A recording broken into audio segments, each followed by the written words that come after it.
चलो, तो आपका जो सिग्नल फॉर एपोप्टोसिस है ये अगर आपका एक्टिवेट होता है तो सबसे पहले आपका नॉर्मल सेल जो है उसमें कंडीशन क्या रहेगी कि आपका जो माइटोकॉन्ड्रिया है इसके आउटर मेम्ब्रेन के ऊपर बैक है, बराबर।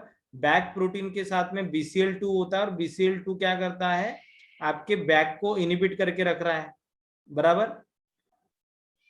उसके बाद साइटोक्रोम सी आपका इंटर मेम्ब्रेन स्पेस में प्रेजेंट है और BH3 फैमिली जिसको अपन प्रो एपोप्टोटिक फैमिली बोला था अपन, ये जैसे आपका ये यहाँ पे अपन ने लिखा था एंटी एपोप्टोटिक फैमिली जो आपका BCL2 और BCLXL होता है, और प्रो एपोप्टोटिक फैमिली BH123 जिसमें बैक्स आते हैं, और BH3 ओनली फैमिली जो जिसमें बैड, बीड, बीम, नोक्सा, प्यूमा आते हैं।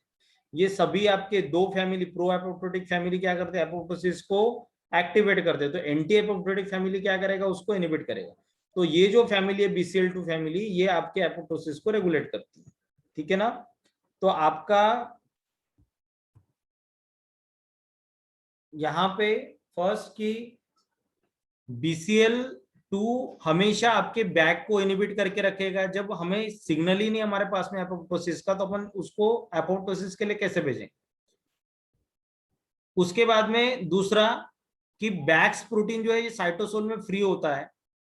जैसे ही आपका सिग्नल आता है आपको एपोप्टोसिस के लिए, ठीक है, एपोप्टोसिस के लिए जैसे सिग्नल आता है तो आपका जो BH3 फैमिली है जो इनएक्टिव था, जिसमें बैड, बीड, बाकी के प्रोटीन्स है, ये आपके एक्टिव हो गए। एक्टिव होने के बाद में ये जाके बाइंड करेंगे किसके साथ में, BCL2 के साथ में।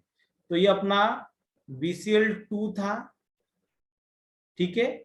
BCL2 के साथ में ये आपका प्रोटीन अगर बाइंड होता है तो BCL2 इनिबिट हो गया। BCL2 अगर आपका इनिबिट हो गया तो बैक प्रोटीन फ्री हो जाएगा। बैक प्रोटीन फ्री हुआ तो उसके साथ इंटरेक्ट करेगा बैक्स, और बैक कॉम्प्लेक्स अगर फॉर्म होता है तो पोर फॉर्म होगा माइटोकॉन्ड्रिया के आउटर मेम्ब्रेन। तो साइटोक्रोम सी कहां पे निकल जाएगा, साइटोसोल में, बराबर। साइटोसोल में साइटोक्रोम सी निकलने के बाद cytochrome C bind with the APAF1 protein, ठीक है। APAF1 protein cytochrome C complex अगर फॉर्म होता है तो डीऑक्सी ATP का हाइड्रोलिसिस होगा। नॉर्मल केस में अपन ATP पढ़ते, वो राइबोज न्यूक्लियोटाइड होता है, ये डीऑक्सी राइबोज न्यूक्लियोटाइड है, इसलिए मैंने आपको बोला कि इसको याद रखना है, ठीक है। डीऑक्सी ATP का यहाँ पे हाइड्रोलिसिस होगा, जो किसके साथ में था, आपके APAF के साथ में था, ठीक है ना। डीऑक्सी ATP ये किसके साथ में है, APAF के साथ। इसका हाइड्रोलिसिस होगा, तो हाइड्रोलिसिस होने के बाद में यहाँ पे जो आपका APAF1 साइटोक्रोम सी है ये कार्ड डोमेन फॉर्म कर रहा है। कार्ड डोमेन मतलब कैस्पेस को रिक्रूट करने वाला डोमेन, कैस्पेस रिक्रूटिंग डोमेन, है ना। और ये कैस्पेस रिक्रूटिंग डोमेन जो है ये फिर आपका फॉर्म अगर होता है तो यहाँ पे हेप्टामेरिक कॉम्प्लेक्स फॉर्म हो जाएगा। हेप्टामेरिक कॉम्प्लेक्स फॉर्म होने के लिए हमें क्या करना है, फिर से डीऑक्सी ADP जो आपका फॉर्म हुआ था उसको रिप्लेस करना है विद दी ATP। तो डीऑक्सी ADP को रिप्लेस कर देगा और हेप्टामेरिक कॉम्प्लेक्स फॉर्म हो जाएगा। हेप्टामेरिक कॉम्प्लेक्स अगर आपका फॉर्म होता है तो हेप्टामेरिक कॉम्प्लेक्स के पास में आपके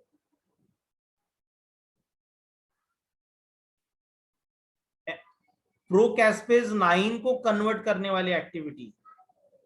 तो प्रोकैस्पेज 9 जो है ये कार्ड डोमेन पे आएगा और इसका कन्वर्शन हो जाएगा caspase 9। Caspase 9 is responsible for the conversion of procaspase 3 into the caspase 3 and finally caspase 3 अगर आपका एक्टिवेट होता है तो caspase 3 एपोप्टोसिस को इंड्यूस करेगा जैसे एक्सट्रिंसिक में किया था।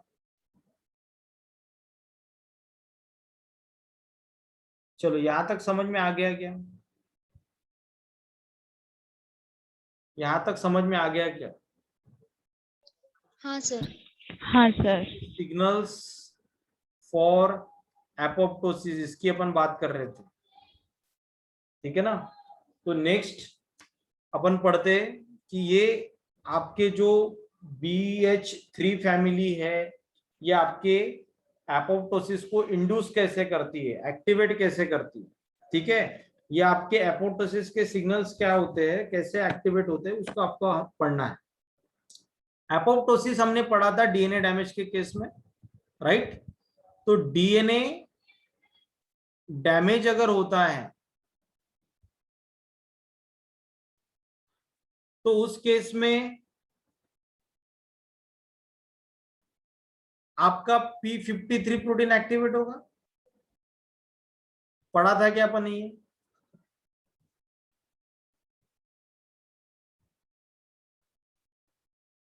हमने पढ़ा था कि डीएनए डैमेज अगर होता है तो डीएनए डैमेज के केस में आपका जो एटीएम एटीआर है, ये क्या करता है, एटीएम एटीआर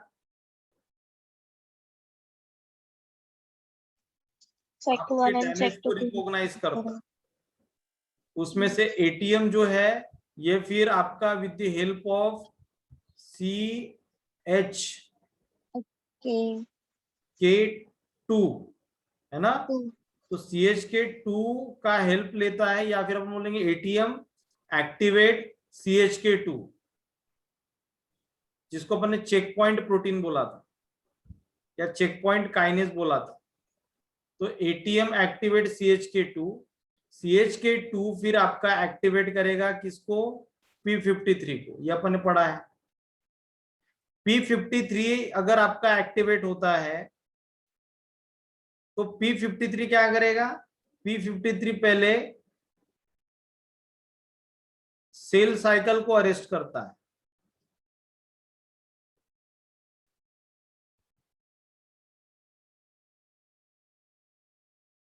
सेकेंड स्टेप क्या होती है P53 की, फिर सेल साइकिल को अरेस्ट कैसे करता है, P21 का एक्सप्रेशन करता है, जो CDK काइनेज इनिबिटर्स होते हैं।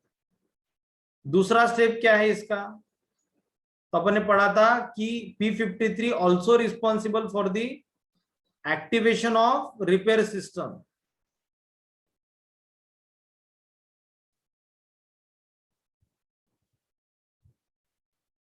बराबर। और सबसे लास्ट में अगर नहीं होता तो एपोप्टोसिस को एक्टिवेट करेगा, क्योंकि रिपेयर नहीं हो रहा है ना। ऐसे अपन ने सीक्वेंस में पढ़ा था कि पहले सेल साइकिल अरेस्ट करो फिर रिपेयर करो, रिपेयर हुआ तो सेल साइकिल ऑन करो, या फिर नहीं रिपेयर हो रहा है तो एपोप्टोसिस के लिए भेज दो। ये पढ़ा था क्या अपन ने। हाँ सर। हाँ हाँ सर। अब देखो कि P53 जो है ये आपके एपोप्टोसिस को इंड्यूस कैसे करता है, तो ये हमें पढ़ना है अभी यहाँ पे। तो P53 is responsible for the expression of gene that belongs to the BH3 family। तो ये क्या करता है, कौन से जीन का एक्सप्रेशन कर रहा है, BH3 फैमिली। BH3 फैमिली कौन सा है आपका, प्यूमा एंड नोक्सा, ये इसमें प्रोटीन्स है जो इनिबिटर्स होते हैं। किसके इनिबिटर्स होते रहे, ये अपने इनिबिटर्स पढ़े किसके, BCL2 के, जो इनिबिट करता था किसको, बैक को, है ना। इसको अपन ने एंटी एपोप्टोटिक बोला था,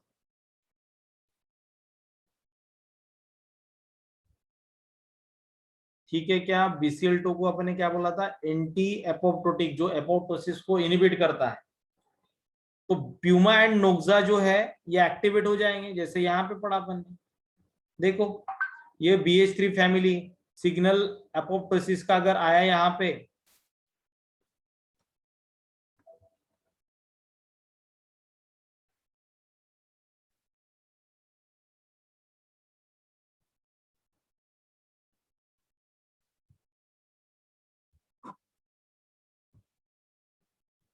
सिग्नल अगर आया आपका एपोप्टोसिस का, तो इन प्रेजेंस ऑफ सिग्नल ये फैमिली क्या होती है आपकी, एक्टिव हो जाती है। और ये अगर आपकी फैमिली एक्टिव होगी तो ये किसको इनहिबिट करती है, आपके BCL2 को, ये अपन ने पढ़ा है बराबर। तो ये देखो यहाँ पे BCL2 का इनिबिशन करेंगे प्यूमा एंड नोक्सा। ये आपका कौन सा फैमिली था, BH3 फैमिली।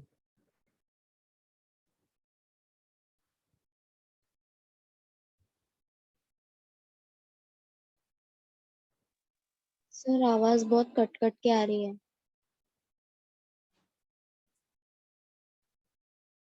एक मिनट,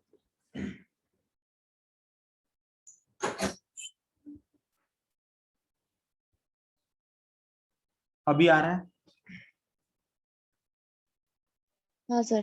हाँ, तो ये आपका BH3 फैमिली का एक्टिवेशन हो गया। उसके बाद में नेक्स्ट सेकेंड आपका सर्वाइवल फैक्टर। ठीक है, अगर सर्वाइवल फैक्टर आपका अब्सेंट है,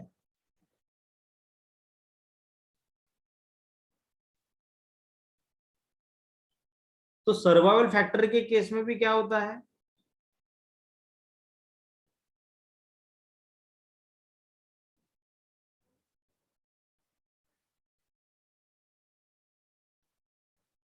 सर्वाइवल फैक्टर के केस में आपका ऐसा सिग्नलिंग होगा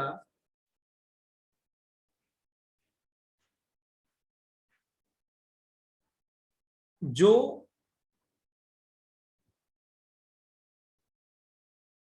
आपके एपोप्टोसिस को इनहिबिट करेगा। बट अगर सर्वाइवल फैक्टर आपका अब्सेंट है,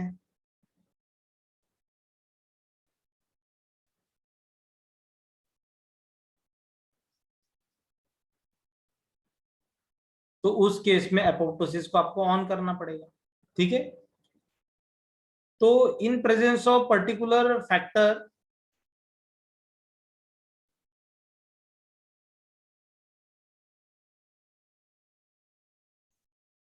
सर्वाइवल फैक्टर जो है इसका सिग्नलिंग मैप काइनेज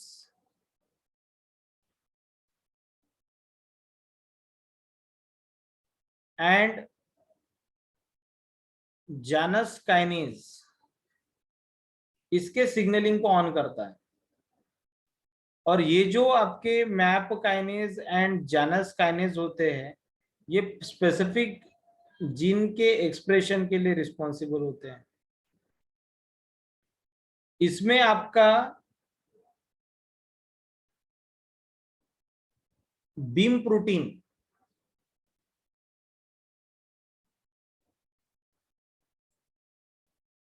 का एक्सप्रेशन होगा। तो बीम प्रोटीन जो है ये अगर आपका प्रोड्यूस होता है in case of survival factor signalling, तो बीम प्रोटीन भी क्या कर सकता है, इंट्रिंसिक पाथवे को ऑन कर सकता है। उसके बाद में नेक्स्ट, ये अपन बात कैसे कर रहे हैं पता है क्या, सर्वाइवल फैक्टर अगर कम हो गया आपका तो उस केस में बीम का एक्सप्रेशन होगा। अगर सर्वाइवल फैक्टर बहुत ज्यादा है तो सिग्नलिंग बहुत ज्यादा होगी, तो उस केस में बीम का एक्सप्रेशन नहीं होगा। ठीक है, तो सर्वाइवल फैक्टर अगर कम हो गया आपका तो उस केस में आपका बीम का एक्टिवेशन होगा। ठीक है ना। उसके बाद में नेक्स्ट,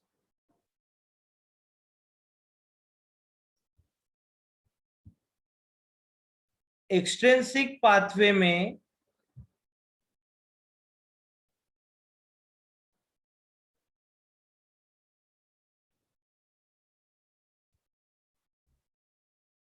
हमने एक्टिवेट किया था कैस्पेज 8 को। ठीक है, एक्सट्रिंसिक पाथवे की बात कर रहे हैं। और कैस्पेज 8 जो है ये बीड को प्रोसेस करता है, इसको कट करता है। ये प्रोटीएज है, कैस्पेज मतलब क्या है, प्रोटीएज है। तो ये बीड को क्या करता है, प्रोसेस करता है और इसको कन्वर्ट करता है ट्रंकेटेड बीड में। ठीक है, जिसको अपन क्या बोलते हैं, टी बीट। और टी बीट जो है ये भी आपका इनिबिटर होता है, किसका, आपके BCl2 का। ठीक है क्या, तो beam inhibit BCl2, truncated Beed also inhibit BCl2। तो ये तीन पाथवे से हमने क्या किया, जो भी BH3 फैमिली था उसको अपन ने एक्टिवेट किया। और ये एक्टिवेट होने के बाद में फिर आपका BCl2 अगर इनिबिट होता है तो बैक बैक्स कॉम्प्लेक्स फॉर्म होगा, और उसके बाद में आपका एपोप्टोसोम कॉम्प्लेक्स फॉर्म हो जाएगा। यहां तक अगर अभी तक किसी को भी अगर डिफिकल्टी है तो आप पूछ सकते हो।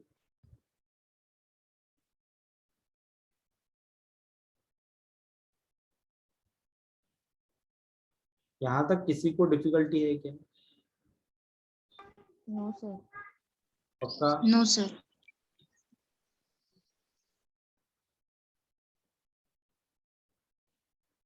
अब देखो,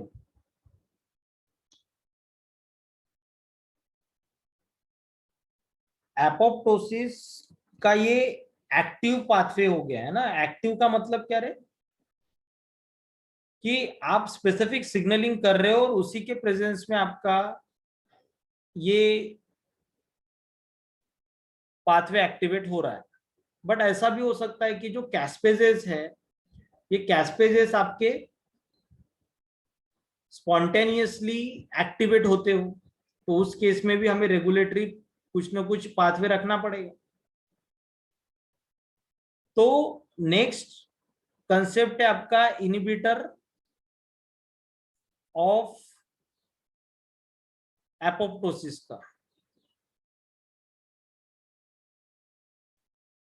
जिसको बोला जाता है IAP। ठीक है, जैसे फॉर एग्जांपल आपके पास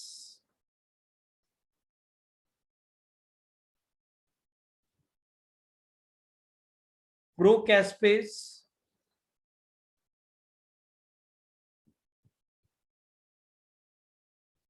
किस में कन्वर्ट हो रहा है, कैस्पेज में। अब वो आप 8 लो, 10 लो या 9 लो, यहाँ पे कोई भी लो, बट ये स्पॉन्टेनियस इसका क्लीवेज हो रहा है। मतलब ये पहले इनएक्टिव था, स्पॉन्टेनियसली ये एक्टिव हो गया। होता है ऐसे अपने सेल में, प्रोटीन जो ये स्पॉन्टेनियसली कभी कभी क्लीव होते हैं। ठीक है, कैस्पेज अगर आपका एक्टिव हो गया तो अब क्या होगा, ये एपोप्टोसिस को एक्टिवेट करेगा।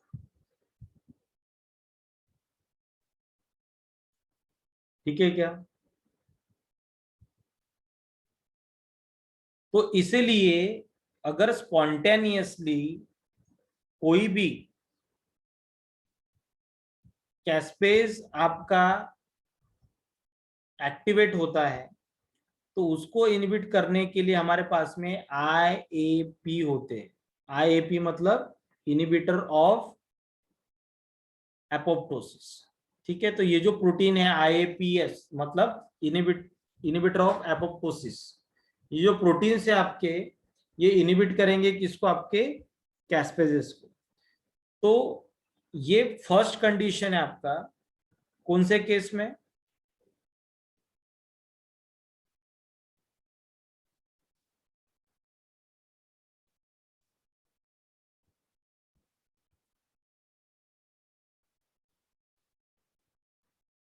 सिग्नल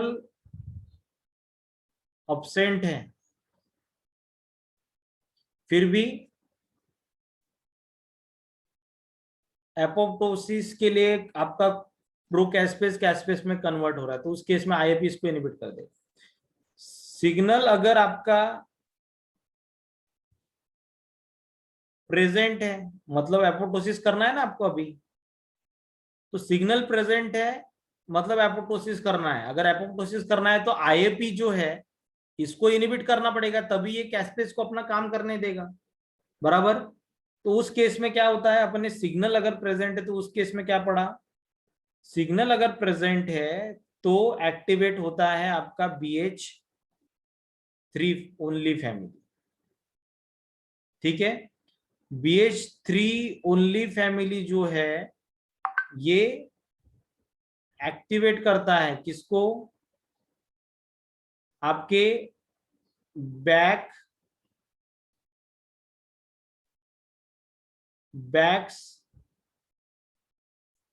कॉम्प्लेक्स को, मतलब BH123 फैमिली को, बराबर। और बैक्स जो है ये फिर क्या करता है, एक कॉम्प्लेक्स फॉर्म करता है और उसमें से साइटोक्रोम C को बाहर निकलता है। साइटोक्रोम C जो है ये फिर आपका APAF1 के साथ में बाइंड होता है और फाइनली एपोप्टोजोम कॉम्प्लेक्स को फॉर्म करेगा। ठीक है क्या, एपोप्टोजोम कॉम्प्लेक्स अगर आपका फॉर्म हो गया तो एपोप्टोसिस। ठीक है ना, ये अपन ने पढ़ा है। But Bak and Bax complex जो है ये जैसे साइटोक्रोम C को बाहर निकलता है वैसे ही ये रिलीज करता है किसको, आपके आपके एंटी IAP को। एंटी का मतलब अपोजिट, IAP, एंटी IAP का मतलब क्या रे, कि ये आपके इनिबिटर्स है किसके, IAP के। तो ये इनिबिट करेंगे आपके IAP को। जब सिग्नल आपका प्रेजेंट रहेगा, सिग्नल प्रेजेंट रहेगा तभी तो बैक्स कॉम्प्लेक्स फॉर्म होगा ना। एंटी IAP आप आपका कहां से रिलीज हो रहा है, एंटी IAP और साइटोक्रोम C ये कहां से रिलीज हो रहे, कहां से पढ़ा था अपन ने,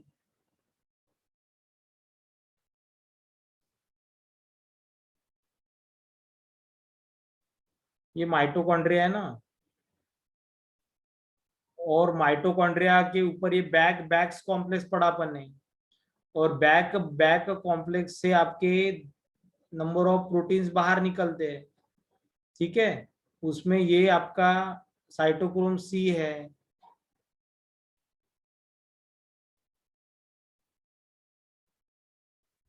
और इसके साथ बाकी के प्रोटीन्स हैं। तो ये आपका एंटी IAP है। ठीक है, और आपका IAP ऑलरेडी कहाँ पे प्रेजेंट होता है, IAP ऑलरेडी प्रेजेंट होता है साइटोसोल में।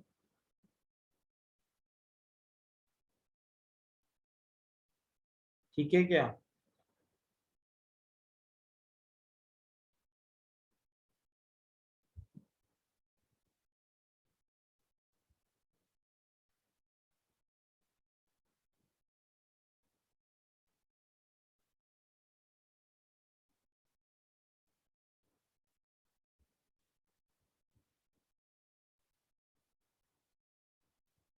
तो जब सिग्नल प्रेजेंट रहेगा तभी एंटी IAP बाहर निकलेगा, और एंटी IAP जब बाहर निकलेगा तभी वो IAP को इनिबिट कर सकता है, जो नॉर्मल केस में आपके कैस्पेस को इनिबिट करके रखता था। ये समझ में आया है क्या, ये समझ में आया क्या रे, यस सर। Yes sir. पक्का। हाँ सर। हाँ सर।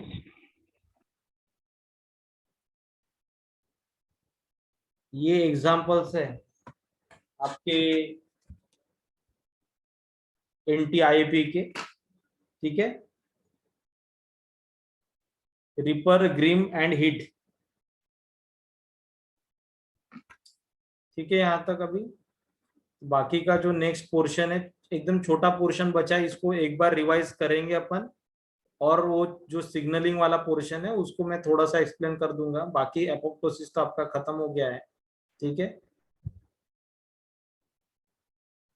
तो यहाँ तक अगर किसी को कुछ पूछना होगा तो आप पूछ सकते हो।